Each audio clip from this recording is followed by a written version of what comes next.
All right, Friday night, about 9 o'clock. I'm up in New Hampshire, parked in Crawford Notch, about to go to bed. My alarm is set for 3 a.m. Attempting to hike the Pemi Loop tomorrow. The Pemi Loop is a 32-mile loop that goes around the border of the Pemigewasset Wilderness. It goes over maybe 8 or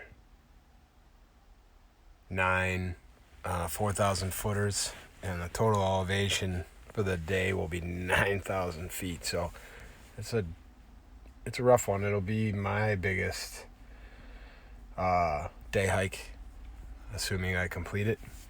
Got some breakfast ready for the morning: almond butter, banana sandwich, get some coffee in the cooler, and alarm is set for 3 a.m. Hoping to do it I'm hoping to do it in 17 hours. If I can come in under 16, that would be great. Really have no idea how this is going to go, so it's going to tell me a lot about what kind of shape I'm in. I'm 4 weeks out from the Colorado Trail, so I'm hoping tomorrow goes decent, but we shall see. Feels like a Garth Brooks song.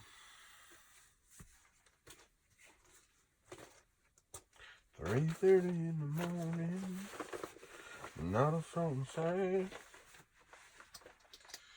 You're a fucking stupid asshole. You should have slept the entire night.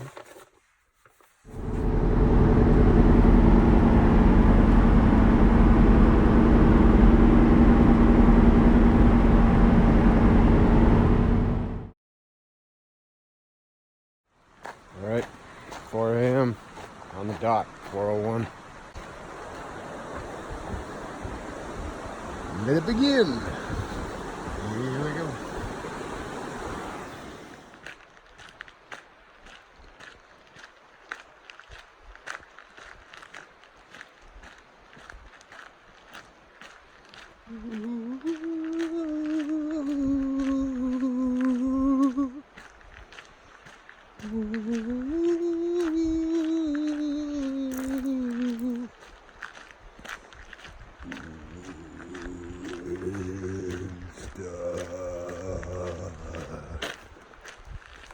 I've gone back and forth in my head about 47 times in this mile and a half, first mile and a half, that I haven't even walked yet.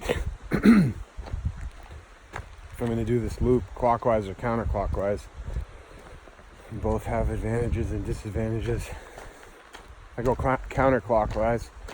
The first 6 miles is essentially flat, and then it starts an ascent up to the first summit. And if I decide to go counterclockwise, start climbing pretty much a mile and a half in,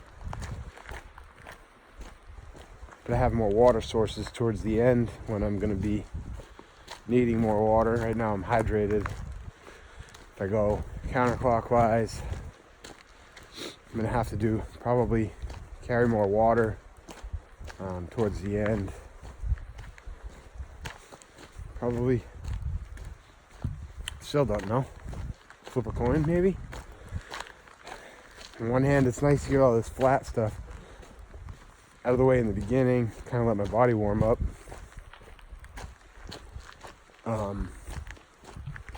It'll also be nice to just get up on the ridge,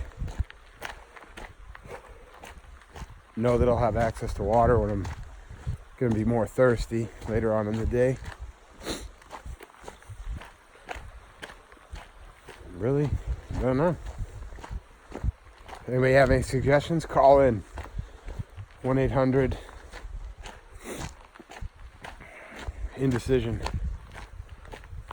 Okay. Too early in the morning to make intelligent jokes, so they're not going to be that good. Okay, decisions have been made.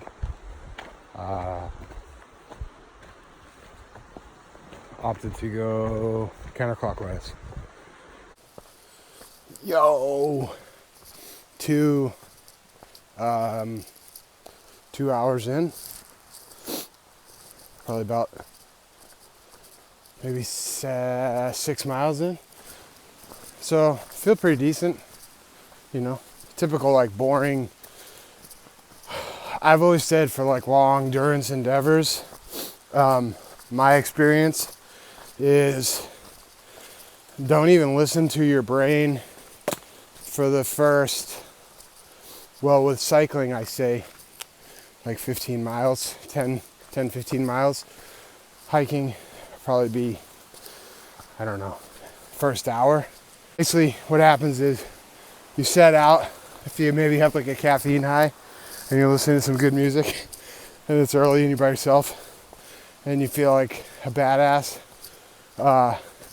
you like get this spike of like, this is gonna be awesome.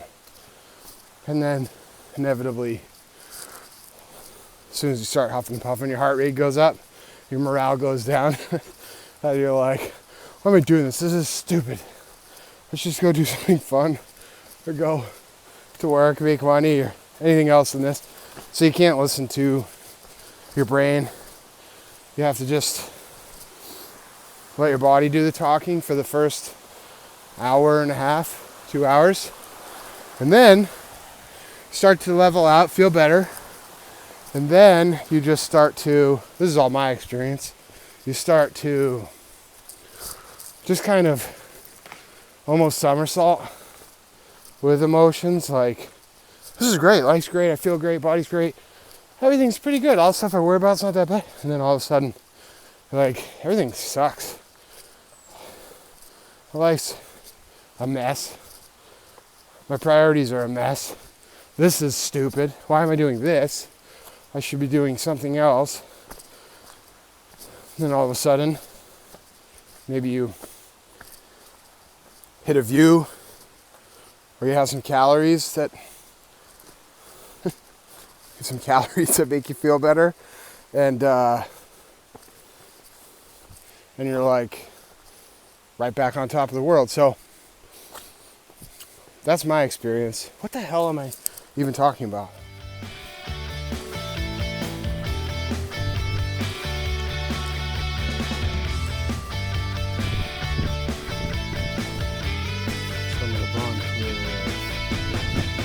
Made it up here in 3.5 hours.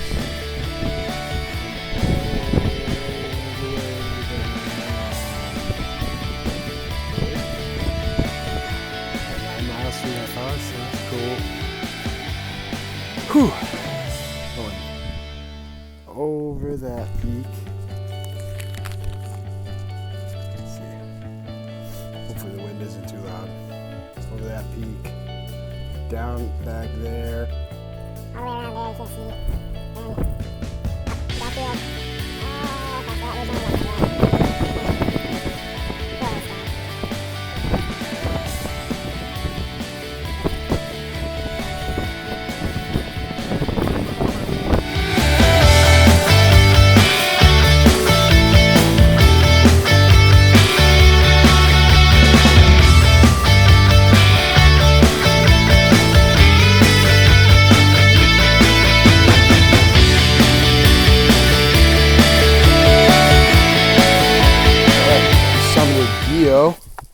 My third summit. I'm about 11.5 miles in. I'm about 5 hours in. I feel pretty good. Got to take a wicked dump. So hoping to make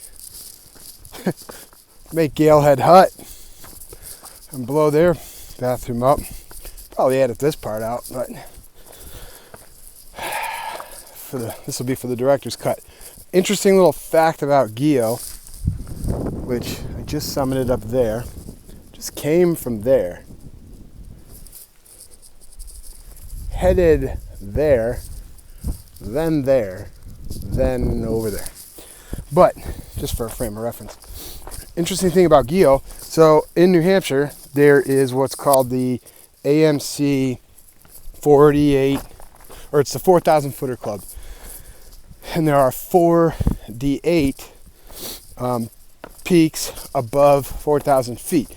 There's actually more mountains above 4,000 feet, but the discrepancy, or the way that they have decided which ones are actually in, hopefully this wind isn't too bad, the way they've decided which ones are in the AMC 4,000 footer list is there has to be a 200 foot difference in from one peak to the other, meaning if you have, you know, two peaks next to each other, in order for them both to be considered 4,000 separate 4,000 footers, there has to be 2,000 foot drop in between.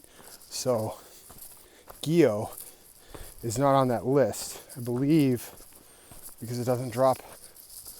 Hopefully it doesn't drop 200 feet from South Twin, because that's where I'm headed. But shortest mountain on the list, Mount Tecumseh, which is just over 4,000 feet, or was. Here's the crazy part. The Department of the Interior just determined that it is no longer at 4,000 feet. It is, I don't know if erosion has taken over. Maybe it's global warming and the mountain's melting. Thanks a lot, Obama. And it's no longer technically a 4,000 footer. So the word on the street, maybe the word on the trail, is that they might bump Gio up to the list and take Tecumseh off.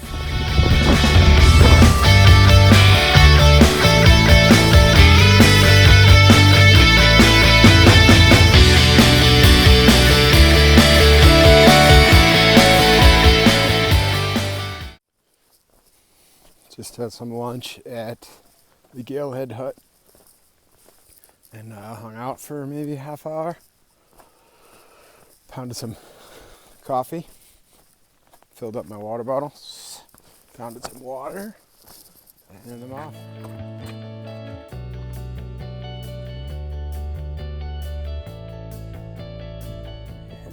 Drop down off this, and that is the last big ascent to get up on Lafayette. And there's a bunch of ups and downs, but that'll be the high point of the day, and I'm feeling it.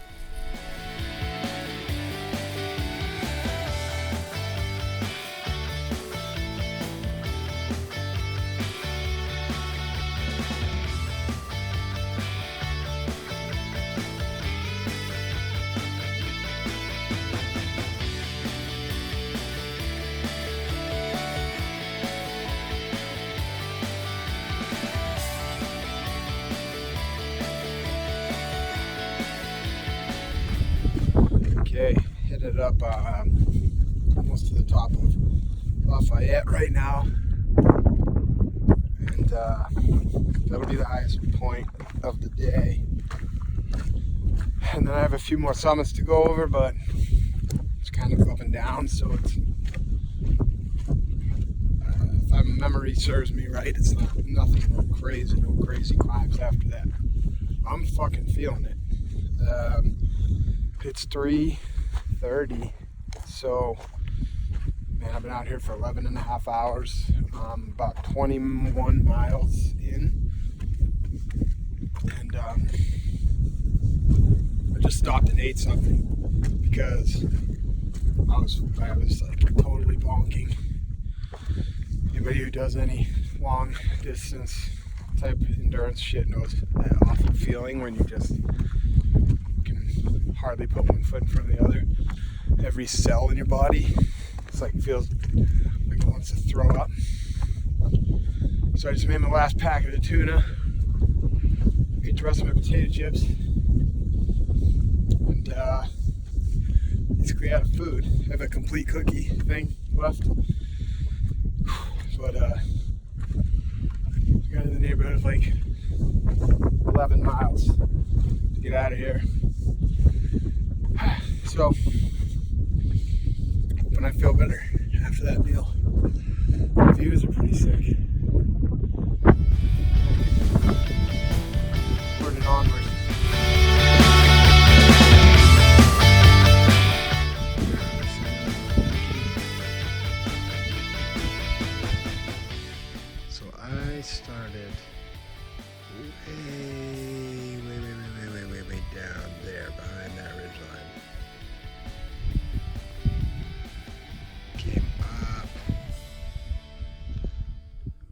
this ridgeline way back here. All the way around. All the way around. Up over that. Up over this. Headed down there. Last two peaks. Well, there's Little Haystack, then Liberty, and Flume.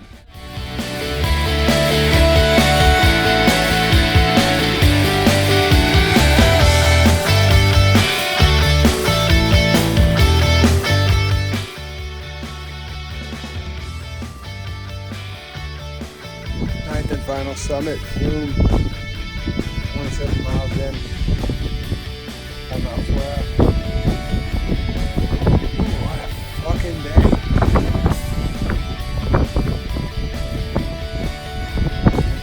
Ready for a beer? I'm getting out of here.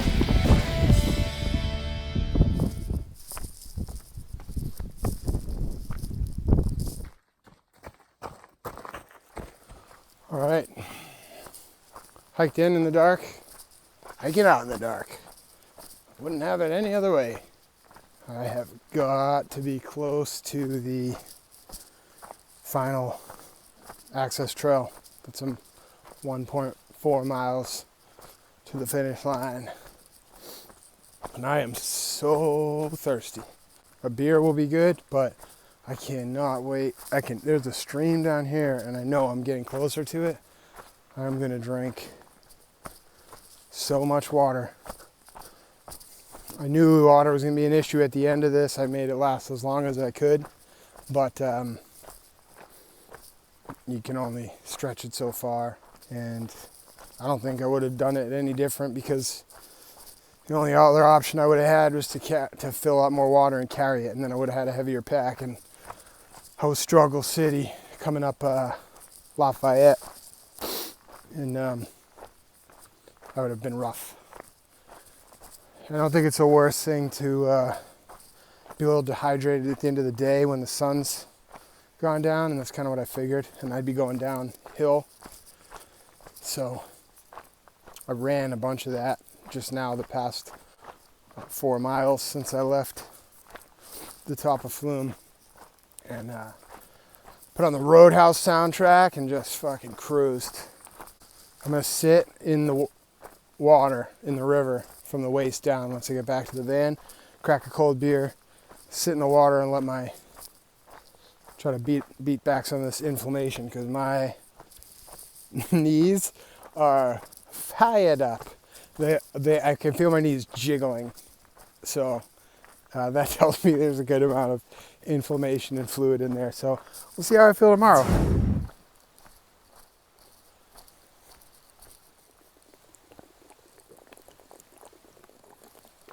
Oh my God. You cannot have water this good without doing that first.